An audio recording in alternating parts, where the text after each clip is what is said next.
औज़ुबिल्लाहिमिनश्शैतानिर्रजीम बिस्मिल्लाहिर्रहमानिर्रहीम नहमदुहु व नुसल्ली अला रसूलिल करीम अम्मा बाद फ़अऊज़ुबिल्लाहिमिनश्शैतानिर्रजीम बिस्मिल्लाहिर्रहमानिर्रहीम। आज इंशाअल्लाह हम सेकंड लेक्चर शुरू करेंगे, अज़ान की फजीलत और अहमियत। तो इंशाअल्लाह कल हमारा 1 लेक्चर हो गया था। उम्मीद है कि इंशाअल्लाह सब अच्छे से समझ रहे होंगे। इंशाअल्लाह आज अल्लाह ताला हम सबको इस्तकामत दे। तो इंशाअल्लाह आज हम सेकंड लेक्चर को देखते हैं। जब अज़ान हो तो हमने क्या करना है? जब अज़ान हो तो आइए इसको जानने की कोशिश करते हैं। यानी अज़ान का जवाब देना, और ये भी ज़रूरी है कि हम हर तरह का लघु काम छोड़ दें। लघु काम कौन से होते हैं? जिनकी सुन्नत से कोई साबित ही नहीं है, जिनका हमारे नबी सल्लल्लाहु अलैहि वसल्लम ने किया ही नहीं है। तो अपनी तवज्जो अज़ान की तरफ कर लें, पूरे ध्यान के साथ इस सुन्नत पर अमल करें जो हमारे नबी सल्लल्लाहु अलैहि वसल्लम ने हमें सिखलाई है। वो ये कि हज़रत उमर रज़ी अल्लाह अन्हु से रवायत है कि रसूलुल्लाह सल्लल्लाहु अलैहि वसल्लम ने फरमाया कि जब मौज़न कहे कि अल्लाहु अकबर तो तुम भी कहो अल्लाहु अकबर। जब मौज़न कहे अशहदु अन्ना मुहम्मदुर रसूलुल्लाह तो तुम भी कहो अशहदु अन्ना मुहम्मदुर रसूलुल्लाह। तो तुम भी कहो अशहदु अन्ना मुहम्मदुर रसूलुल्लाह। फिर जब मौज़न कहे हय्या अलस्सलाह तो तुम भी कहो ला हौला वला कुव्वता इल्ला बिल्लाह। यानी जो अल्फाज मौज़न 2-2 दफ़ा बोले तो हमने भी 2-2 दफ़ा दोहराने हैं।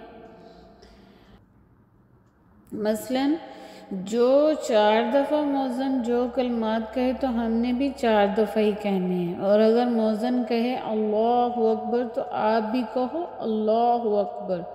तो मौज़न कहे ला इलाहा इल्लल्लाह तो तुम भी कहो ला इलाहा इल्लल्लाह। जो अपने सिद्के या सच्चे दिल से मौज़न के कलमात का जवाब देगा तो जवाब की बरकत से जन्नत में दाखिल हो जाएगा।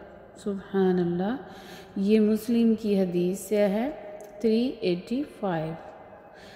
देखें प्यारी बहनों, प्यारी साथियों, कितनी बड़ी खुशखबरी है। इतने से अमल करने से आप जन्नत में दाखिल हो जाएंगे। अगर थोड़ी सी तवज्जो आप अपनी उस तरफ कर लें, बाकी सारे काम छोड़कर एक तरफ मुतवज्जो हो जाएं, तो फजूल काम नहीं करने, बातें नहीं करनी।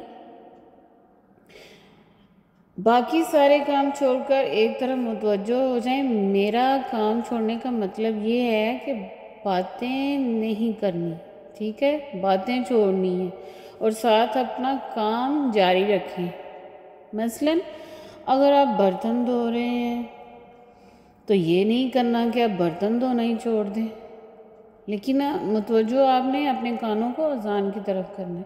अगर अब अज़ान हो रही है तो हंडिया भून रहे हैं तो चूल्हा बंद कर दूं? नहीं, ये मतलब नहीं है मेरा, ये हरगिज़ मतलब नहीं है। ये कहना है कि अपने लग़्व काम जो सारे छोड़ दें, ठीक है?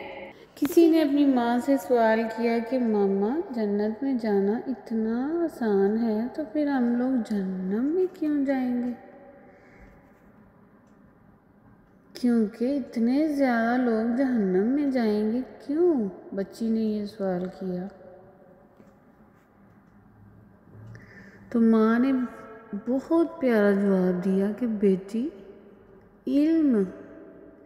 इल्म तो बहुत होगा लेकिन अमल में नहीं होगा। इल्म तो ज़रूर आ जाएगा लेकिन अमल में नहीं होगा। ये बातें हमको पता तो ज़रूर होंगी लेकिन हम अमल नहीं करेंगे। देखें, इसमें हमारे लिए ये भी एक सबक है ना कि हमें भी अपने बच्चों को कोई ना कोई प्यार से बात समझाएं, उनको प्यार से बताएं। वो जो क्वेश्चन करते हैं हम उनको समझें, उनको आगे से उसका अच्छे अंदाज से समझाने की कोशिश करें। बच्चे तो मासूम होते हैं ना, तो उनके दिलो दिमाग में उस तरह की हम बात बिठा दें ताकि उनको अच्छे से याद रहे। तो ये तो वही माँ दीन की तालीम दे सकती है ना, जिसने दीनी तालीम को सीखा होगा। बहरहाल तो हम अल्लाह ताला से दुआ करते हैं कि अब तक जितनी चीज़ें हमें पता चली हैं वो हमारे अमलों में आ जाएं। अल्लाह करे जो सुन्नत के मुताबिक हैं वो शरीयत के मुताबिक हैं। और याद रखिएगा, जैसे ही फजर की अज़ान में आता है ना अस्सलातु खैरुम मिनन नौम, तो ये अल्फाज भी आपने दोहराने हैं, ठीक है ना। ये तो ये होगी अज़ान। अब अज़ान के बाद की जो दुआएं हैं ना, तो वो इंशाल्लाह हम कल देखेंगे। ये तो हो गया हमारा आज का सेकंड लेक्चर। इंशाल्लाह कल हम थर्ड लेक्चर को देखेंगे और अज़ान के बाद की दुआओं का देखेंगे और मौज़न की आवाज़ को हमने क्या कहना है, कौन सी दुआएं हैं जो हमारे नबी सल्लल्लाहु अलैहि वसल्लम पढ़ा करते थे। तो वो इंशाल्लाह हम कल हदीस के रूह से जानने की कोशिश करेंगे। सुबहाना रब्बिका रब्बिल इज़्ज़ति अम्मा यसिफ़ून व सलामुन अलल मुरसलीन वल्हम्दुलिल्लाहि रब्बिल आलमीन। अस्सलामु अलैकुम व रहमतुल्लाहि व बरकातुहू।